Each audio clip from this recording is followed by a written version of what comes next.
Pemirsa, Menteri Keuangan Purbaya Yudi Sadewa menolak menggunakan anggaran pembangunan dan belanja negara APBN untuk membayar utang proyek Kereta Cepat Indonesia Cina atau WUSH yang mencapai 116 triliun rupiah.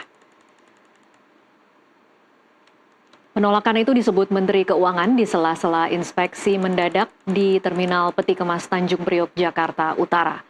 Menurut Menteri Keuangan, utang WUSH sepenuhnya urusan badan usaha milik negara BUMN yang terlibat di dalamnya. Alasannya seluruh dividen telah menjadi milik Badan Pengelola Investasi Daya Anagata Nusantara atau BPI Danantara. Akibatnya omset kereta WUSH tak lagi tercatat sebagai penerimaan negara bukan pajak PNBP. Saya nggak tahu, katanya itu kan sudah dikelola oleh Nusantara kan. Nusantara udah ngambil 80 triliun lebih dividen dari BUMN. Harusnya mereka beres dari situ aja. Malah bisa bagus kalau mereka bisa beres dari situ. Jadi kalau KPBN agak lucu karena untungnya ke dia, dosanya ke kita. Harusnya kalau diambil ambil semua gitu. Sementara itu, Menteri Sekretaris Negara menyebut negara masih mencari solusi untuk pembayaran utang WUSH. Bagaimana kira-kira solusinya mengingat WUSH dinilai cukup bermanfaat bagi warga dari Jakarta ke Bandung atau sebaliknya yang ingin menempuh perjalanan dalam waktu kurang dari 1 jam. Kita akan bahas bersama para narasumber yang sudah tersambung melalui saluran Zoom. Ada ekonom dari Political Economy and Policy Studies, Antoni Budiawan, dan juga analis kebijakan publik Agus Pambagio. Selamat sore Pak Antoni, selamat sore Pak Agus. Selamat sore, Tasya. Iya, baik, saya ke Pak Antoni terlebih dahulu. Ini statement dari Menteri Keuangan menolak bayar utang WUSH pakai APBN, konsekuensinya akan seperti apa Pak Antoni? Iya, saat ini ya tidak bisa gitu pakai APBN, karena memang APBN ini kan tidak ada dana yang untuk WUSH itu gitu. APBN kita tahu bahwa penggunaan dana itu kan subject to approval atau berdasarkan persetujuan DPR gitu. Saat ini tidak ada. Menteri Keuangan Purbaya ingin pun untuk bailout itu tidak bisa gitu saat ini ya. Iya. Dan juga undang-undang tentang APBN tahun 2026 juga tidak bisa gitu, kecuali ada perubahan. Jadi yang harus bayar sebenarnya siapa Pak Antoni? Ya, harus bayar kan BUMN yang terlibat. Tapi kalau itu tidak bisa, ya berarti apa? Ada dua kemungkinan. Apakah itu pilot atau harus ditanggung oleh induknya. Saat ini induknya yaitu Danantara seperti Menteri Keuangan Purbaya katakan. Tapi Danantara pun sebetulnya kan BUMN. Dan kalau Danantara tidak bisa untuk menanggung itu, bagaimana gitu? Nah ini apakah pemerintah mau bailout apa tidak gitu? Dan itu tergantung dari ini. Tapi masalah dari kereta cepat ini harus kita lihat kenapa dia tidak bisa bayar. Akar masalahnya di mana? Apakah kalau kita lihat nilai proyeknya pun sudah terlalu tinggi karena proyek kita per kilometernya itu 52 juta US dollar. Menurut yang di China itu antara 17 sampai 30 US dollar per kilometer gitu. Jadi kita ini hampir 2 kali lipat. Nah, di sini harus diselidiki apakah proyek itu ada markup. Dan kedua adalah mengenai suku bunga pinjaman. 75% dari WUSH adalah pinjaman. Dan kalau dengan kereta Jepang 0,1% pinjamannya. Dan kalau dengan kereta China ini 2% dan cost of run-nya 3,4%. Ini yang harus diselidiki dan mereka yang membuat WUSH atau WUSH ini bangkrut, ya artinya default tidak bisa bayar, ini harus diselidiki dan harus dimintakan pertanggungjawabannya, begitu Tasya. Oke, Pak Antoni, kalau Anda menduganya yang mana yang kira-kira mungkin menjadi akar permasalahannya?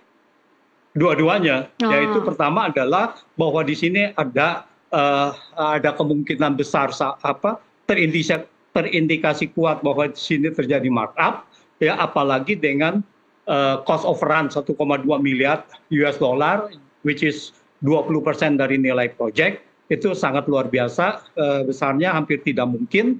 Dan kedua adalah bahwa penilaian proyek dari awal ini tidak masuk akal karena komponen bunga yang sangat signifikan sekali karena kita punya 75% dari pembiayaan proyek WUS ini adalah utang.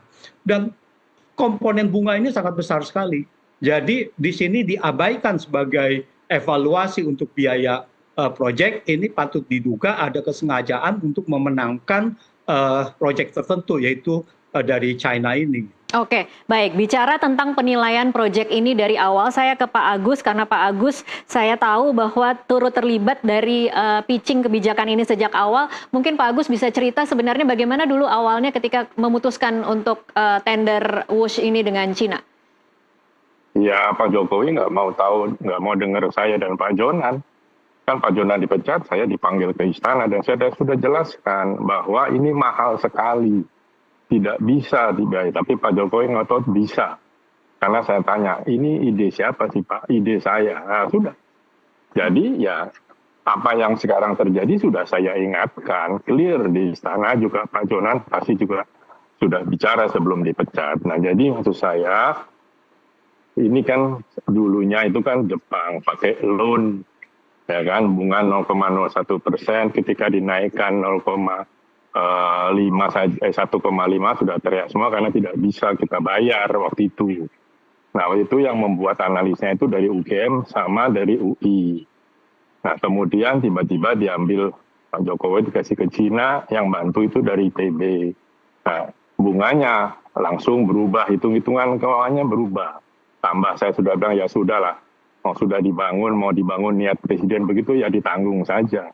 Dan terakhir ketika tadi kan konsorsium BUMN itu Wika ketuanya, tapi kemudian Wika angkat bendera putih sehingga diserahkan pada kereta api. Waktu itu saya tanyakan lagi kepada beberapa pihak, ini uang dari mana? Kalau uang kereta api tidak akan bisa membayar.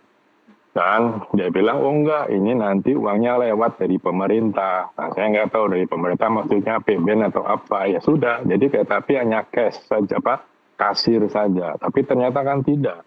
Tahun lalu pendapatan dari PTBA 6 triliun sudah diambil. Nah nanti terus bagaimana? Nah sekarang kalau keributan begini, ya saya setuju dengan Menteri Keuangan, yaitu urusannya Danantara. Karena sudah diambil alih kan, kereta api ada di bawah Danantara.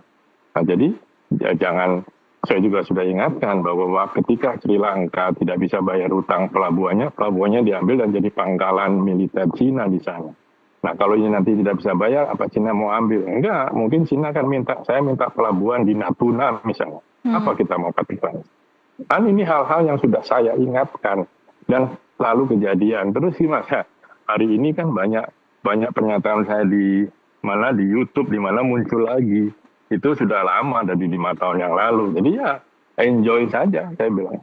Oke, Pak Agus, kalau kemudian kondisi saat ini mengingatkan kita lagi bagaimana kisruhnya atau bagaimana mungkin kalau bisa dikatakan bagaimana berantakannya pengambilan keputusan pada saat memutuskan tender ini, apakah kemudian menurut Anda... Tidak ada tender, Mbak. Tidak ada tender. Ini adalah dari Jepang diambil ke Cina, tidak pakai tender. Baik. Malam penunjukan itu, langsung ya Pak Agus berarti? Ya bukan penunjukan langsung, kan ini istilahnya bisnis to bisnis. Ya sudah, ini hanya bisnis to bisnis loh, bukan G2G loh. Kalau waktu dengan Jepang itu G2G. Oke, baik. Pak Agus, kalau kemudian melihat kondisi saat ini tidak bisa bayar, menurut Anda perlukah kemudian dimintai pertanggungjawaban bagaimana proses di awalnya? Iya, bertanggung jawab Presiden kok. Mungkin masih ada sekarang Pak Luhut, coba tanya aja. Karena kan itu tidak kan ditentukan, tadi saya katakan kan beliau bilang ini ide saya, ya dia yang lakukan. Kan yang suruh cari uangnya, kontaknya waktu itu Menteri BUMN yang waktu itu, karena Menteri Perhubungan menolak kan. Oke, baik. Tahun lalu ini ada statement Anda juga yang mengatakan bahwa diduga pembayaran cicilan itu menggunakan dana dari PT KAI. Menurut Anda mengapa ini tidak boleh dilakukan? Ya mana kuat KAI. Saya itu meretransformasi KAI bersama Pak Jonan dengan kawan-kawan yang lain. Dari minus 800 miliar kita lalu menjadi 2 atau 3 triliun, saya nggak lupa, terus suruh bayar. Nggak akan bisa, uangnya dari mana KAI. Yang kemarin yang diambil itu pendapatan dari PTBA kalau saya tidak salah ya, coba tolong dicek. Itu sekitar 6 triliun sudah untuk nambal cicilan KCIC. Nah terus bagaimana? ke depannya. Sudah kusut. Saya sebenarnya sudah malas ngomong karena saya sudah ingatkan betul waktu itu semua pihak hati-hati. Nah sekarang dibahas lagi kan karena cenderung macet dan lempar tanggung jawab. Menurut saya ya kalau UMKM nggak akan bisa. Nah karena Dalantara sudah ngambil dana, menurut Pak Menteri Keuangan sudah ambil dana seluruh dana BUMN, ya BUMN yang bayar. Jangan APBN, saya setuju itu. Oke, ada opsi lain Pak Agus mengajukan restrukturisasi utang pada Cina, ini realistis atau tidak menurut Anda? Kan sudah dibahas ketika cost overrun. Sekarang mau restrukturisasi ya bisa, mau dipakai. Itu aja kalau lunas tuh 80 tahun lebih kalau saya tidak salah. Mau direstrukturisasi sampai 100-200 tahun. Itu aja. Oke, Pak Antoni, kalau menurut Anda realistisnya seperti apa ini kemudian penyelesaian utang? Ini menarik tadi yang statement dari Pak Agus, bahwa di sini ada Presiden memaksakan kehendak untuk melaksanakan proyek ini meskipun sudah diingatkan bahwa proyek ini seharusnya adalah tidak visible. Itu yang pertama. Yang kedua adalah bahwa di sini pelaksanaan tender ini tidak dilakukan secara profesional. Bahkan tidak ada tender? Tidak ada, bahkan tidak ada tender. Karena langsung penunjukan oleh Cina, karena uangnya kan dari sana. Nah, ini pun sangat menarik gitu, karena kalau kita lihat BUMN pun sebetulnya harus ada undang-undang procurement gitu kan, itu harus ada tender dan sebagainya. Berarti ini menarik lagi bahwa ini tidak ada, berarti benar-benar ada pelanggaran serius di situ. Nah, ini juga harus diselidiki, kenapa ini tidak ada tender, dan seolah-olah ada bahwa Jepang menawarkan 6,2 miliar, lalu kemudian China menawarkan 5,8 miliar, itu kan tender-tenderan yang diatur gitu kan. Bukan begitu Pak, bukan begitu. Pertama ini perjanjian dengan JICA, itu pakai G2G sekian, teman tiba-tiba diambil paksa untuk diberikan pada China. Itu, jadi memang tidak ada tender, ini program kerjasama bilateral tadi.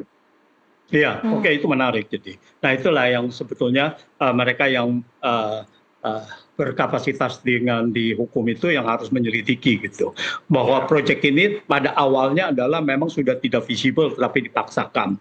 Nah apakah hal ini jadi kalau kita lihat adalah apakah dari China ini terlibat atau tidak, bahwa seperti yang saya katakan bahwa proyek ini di China sendiri sebetulnya hampir 50-60% dari proyek yang di kita. Apakah di sini ada pihak China juga yang terlibat? Apakah di sini ada markup? Saya rasa ini harus diselidiki. Kalau seandainya ini ada, seandainya ada, maka mereka harus bertanggung jawab gitu. Jadi di sini bagian dari negosiasinya. Jadi ini harus diselidiki, kalau memang ini ada, berarti nilai proyeknya itu mereka ikut bertanggung jawab. Ya seperti kayak dulu lah, kita bilang bahwa, World Bank, IMF meminjamkan uang 30% bocor, kita minta tanggung jawabnya dan sebagainya. Ya sama saja ini, seperti begitu. Demikian Tasya. Siapa yang harus tanggung jawab Pak Antoni? Ya pertama adalah tentu saja mereka yang terlibat, kedua belah pihak ya, dari pihak Indonesia dan juga dari pihak dari China-nya kalau memang mereka benar-benar terlibat. Tetapi artinya bahwa di sini ada kickback dan sebagainya lah. Atau kalau memang itu tidak ada, memang ini adalah markup murni dari pihak Indonesia, ya ini berarti pihak-pihak Indonesia pejabatnya harus dituntut gitu. Nah setelah itu bagaimana caranya ya, restrukturisasi menurut saya ini sangat sulit gitu. Apakah bisa dipanjangkan waktunya? Sekarang masalahnya adalah kalau seandainya pun waktunya dipanjangkan, sekarang masalahnya kita tidak bisa membayar bunganya. Bunga tahun lalu itu kita itu kurang lebih hampir 2 triliun. Padahal pendapatan kita dari tiket saja, dari tiket ya keseluruhan itu kurang lebih hanya 1,5 triliun gitu. Okay. Jadi dari tiket saja tidak bisa membiayai itu bunga gitu. Apapun kita mau ini tidak bisa gitu restrukturisasi, kecuali ada pengurangan dari prinsipalnya dulu, dari pokok utangnya dulu. Oke, kita tidak bisa bayar bunga, diperpanjang juga bukan opsi, tapi di sisi lain sekarang ini kondisinya kan memang ada masyarakat yang juga menggunakan fasilitas ini dan memang bergantung juga Pak Antoni. Jadi kira-kira di mana titik tengahnya atau realistisnya opsi-opsinya itu seperti apa?